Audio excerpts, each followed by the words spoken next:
ऐसे कोई बात ही नहीं हो जेकर से माफ़ी मांगे जा सके। और यदि एमन छत्तीसगढ़िया समाज अपन आप ल समझते, अपन आप ल छत्तीसगढ़िया कहते तो माने नहीं, और यदि मानती तो अपन बैठक करके मोला बुला लेती या मूर्ति ला करके बैठक कर लेती।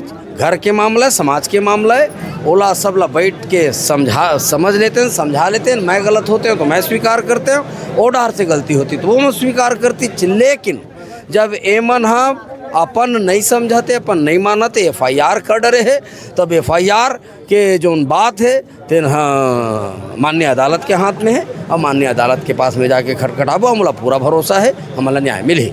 सरकार एकर मन के कंधम रख के बंदूक चलावत है। सरकार नहीं चाहे कि छत्तीसगढ़ महतारी के सम्मान बढ़े, तेकर से ती अभी रजत जयंती मनत है लता बहिनी, और रजत जयंती में फिर से छत्तीसगढ़ महतारी गायब है।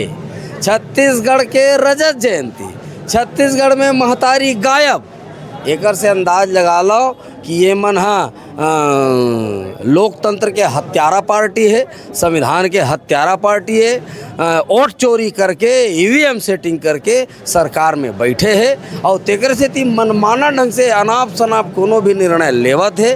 तो ये सरकार से अब छत्तीसगढ़िया समाज ला कोई उम्मीद नहीं है। बस आने वाला समय में दिन काटत छत्तीसगढ़िया मन। 3 साल बाद चुनाव है, 3 साल में भारतीय जनता पार्टी और कांग्रेस पार्टी के सुपड़ा साफ करके ये दोनों राष्ट्रीय राजनीतिक दल दिल्ली भेजे के काम मोर छत्तीसगढ़िया समाज करे।